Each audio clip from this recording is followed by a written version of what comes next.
राधे राधे। तो आप सभी ठाकुर भक्तों का हमारे इस चैनल पे एक बार दोबारा से स्वागत है।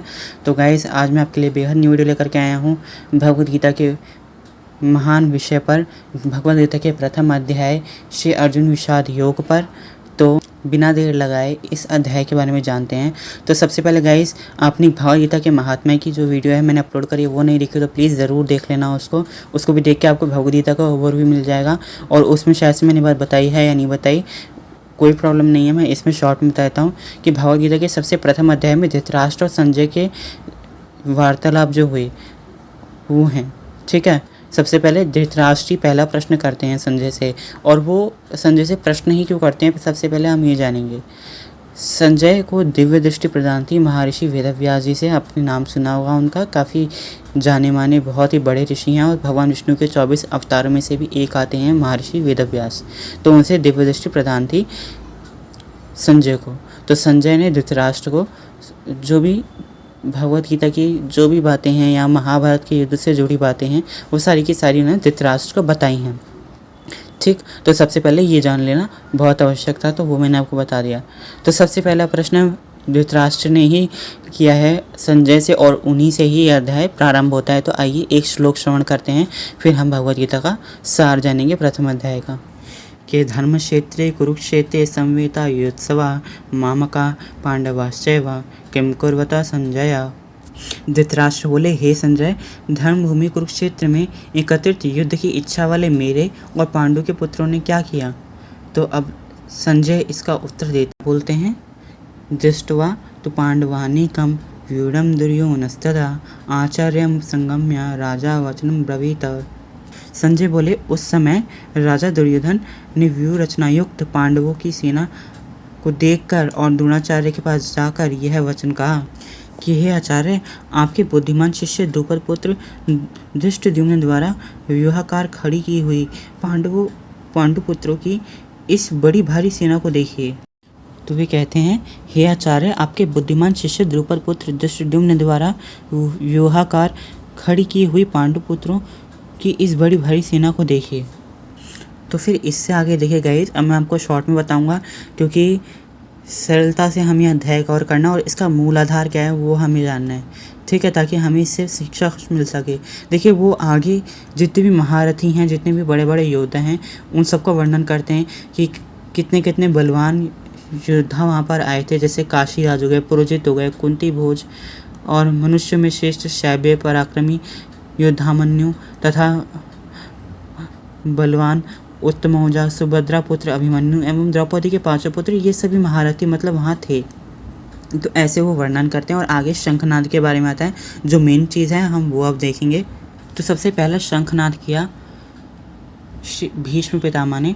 ठीक है, उनके इस सिंह की दगाड़ के समान गर्ज कर शंख की ध्वनि को सुनकर सबके हृदय एकदम दहल उठे।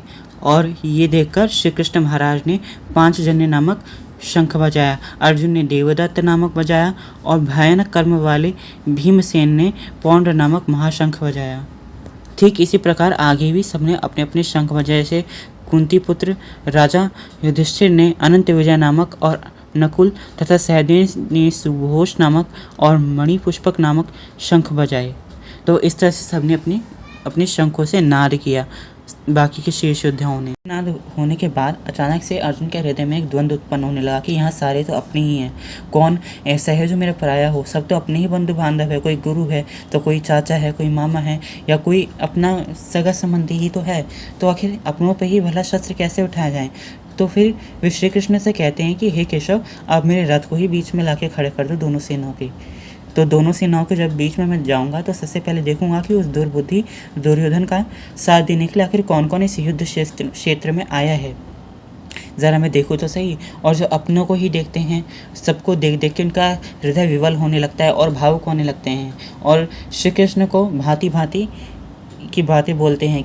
पहले उनका ये कहना है कि आखिर हे केशव, हम अपने राज्य मान सम्मान के लिए ये सब युद्ध कर रहे हैं, धर्म की स्थापना के लिए हम ये युद्ध कर रहे हैं, लेकिन हे केशव, आखिर अपनों को मारने से ही धर्म की स्थापना कैसे हो सकती है। क्योंकि जब स्वजन लोगों का हम अंत करेंगे तो हमारे अपने ही तो मारे जा रहे हैं, उल्टा हम अपने सर पे एक पाप और मोल ले रहे हैं। कुल के नाश से सनातन कुल धर्म नष्ट हो जाते हैं। धर्म के नाश हो जाने पर संपूर्ण कुल में पाप बहुत फैल जाता है। सो हे केशव, आखिर ये युद्ध भला किस प्रकार अच्छा हो सकता है? केशव, जब ऐसा कुछ हो जाए, पाप बहुत फैलने लग जाए, तो कुल की स्त्रियाँ दूषित हो जाती हैं और उनकी संतान में वर्ण संकर उत्पन्न होती हैं। तो इन वर्ण संकर कुल घातियों को और कुल को नरक में ले जाने के लिए हम ये युद्ध करेंगे। लुप्त हुई पिंड और जल की क्रिया वाले अर्थात श्राद्ध और तर्पण से वंचित इनके पितृलोक भी अधोगति को प्राप्त होते हैं। जिनका कुल धर्म ही नष्ट हो जाए तो वो लोग भी नरक में ही वास करते हैं। जब आपके पितृ संतुष्ट ना हो तो अर्जुन ऐसे भांति भांति के कारण देते हैं और शोकाकुल होके कहते हैं, हम लोग बुद्धिमान होकर भी इतना बड़ा पाप करने जा रहे हैं जो राज्य और सुख के लोभ से स्वजनों को मारने के लिए उद्यत हो गए हैं। आखिर हमारे इसमें क्या भला है? अब अर्जुन ऐसी स्थिति में आ चुके होते हैं, अपनों से उनको इतना मोह हो चुका होता है कि वे कहते हैं कि यदि वो धृतराष्ट्र के पुत्र मुझ निहत्थे पर भी शस्त्र उठा लेंगे और मुझे मार देंगे तो भी मुझे कोई शोक नहीं होगा। तो हे केशव, आखिर ये युद्ध भला किस प्रकार कल्याणकारक होगा? इससे अधिक कल्याणकारी तो यही होगा कि वे ही हमें मार डालें। इसके साथ हम इस अध्याय को विराम देते हैं और इसका अंतिम श्लोक श्रवण करेंगे। संजय उवाच एव मुक्त्वा अर्जुनः शंखै रथोपस्थः उपाविष्ट विसृज्य सशरम चापम शोक संविघ्न मानसः। संजय बोले, रणभूमि में शोक से उद्विग्न मन वाले अर्जुन इस प्रकार कहकर बाण सहित धनुष को त्याग कर रथ के पिछले भाग में बैठ गए। तो इस प्रकार भगवद गीता का प्रथम अध्याय समाप्त होता है। तो अब देखिए, इस अध्याय पे हम करेंगे थोड़ी सी चर्चा। तो देखिए, कभी कभी पारिवारिक मोह जो होते हैं, चाहे अपने पुत्रों से हो, स्त्री से हो या किसी भी सगे संबंधी से, वो कभी कभी हमें भ्रम में डाल देते हैं और हम सही निर्णय नहीं ले पाते और जिनसे हम मोहासक्त हो जाते हैं। मोहासक्त का होता है कि हम उनसे प्रेम नहीं करते, हम उनसे मोह करते हैं। प्रेम और मोह में बहुत फ़र्क होता है। जो लोग कहते हैं ना, हम तुमसे प्रेम करते हैं इसलिए तुम हमसे 1 मिनट भी दूर हो जाओ, तुम्हारी छवि हमसे दूर हो जाए, हम तुम्हें बर्दाश्त नहीं कर सकते, तुमसे हमारी इतनी भी दूरी हो जाए। तो गाइज़, वो लोग सच में बहुत बड़ी मूर्खता वाले वचन कहते हैं। उनको भगवद गीता पढ़ना बहुत ज़रूरी है। मोह होता है वो कि आप किसी को एक पल ना देख सको। जब ब्रज की गोपियों को श्री कृष्ण छोड़ के जा रहे थे तो गोपियों को भगवान ये कहते हैं कि मेरे जाने से क्या प्रेम हमारा ख़त्म हो जाए? प्रेम तो वो है जो 2 आत्माओं से होता है और आत्मा कभी मरती नहीं है। वो भी हम आगे पढ़ेंगे भगवद गीता में। अगर तुम्हें लगता है कि ये मेरा शरीर था और तभी तक हमारा प्रेम था तो ये तो सबसे बड़ी भूल है। तो अर्जुन के हृदय में भी आज कुछ ऐसी ही भावना थी। इस प्रकार ये भगवद गीता का प्रथम अध्याय पूर्ण होता है। वीडियो अच्छी लगी हो तो गाइस ज़्यादा से ज़्यादा शेयर करना और ऐसी वीडियो सबसे ज़्यादा शेयर कीजिए ताकि लोगों को और भी ज्ञान मिले। और देखो, मैं कोई बहुत बड़ा ज्ञानी नहीं है, कोई बहुत बड़ा धर्मात्मा नहीं हूँ। भूल सभी से होती है, सब इंसान है। पर अगर किसी को कोई ज्ञान प्राप्त हो रहा है कहीं से और वो आपसे शेयर कर रहा है, वो आपसे बांट रहा है, तो उल्टा उसका भी ज्ञान बढ़ता है और आपका भी बढ़ता है। तो आपकी भी ये रिस्पॉन्सिबिलिटी है कि इस वीडियो को आप ज़्यादा से ज़्यादा लोगों में शेयर करें, जिससे उनकी भी थोड़ी आइज़ ओपन अप हो, क्योंकि भगवद गीता एकदम आई ओपनिंग बुक है। मेरा ये ऐसा मानना है। अभी तो हम सिर्फ प्रथम अध्याय पढ़ा है, आगे की भी जो 17 अध्याय हैं हम उन पे भी आएंगे, वो भी बहुत विशेष अध्याय हैं। इसमें तो हम नहीं जाना कि आखिर इंसान कितना डिप्रेस्ड हो जाता है जब वो किसी सही निर्णय लेने की स्टेज में नहीं रहता और वो केवल यही होता है कि वो सही से सोच नहीं पाता, उसका विवेक और धैर्य नष्ट हो जाता है। So I hope you like my video. Please like, subscribe my channel. Hare Krishna, Radhe Radhe, Hari बोल।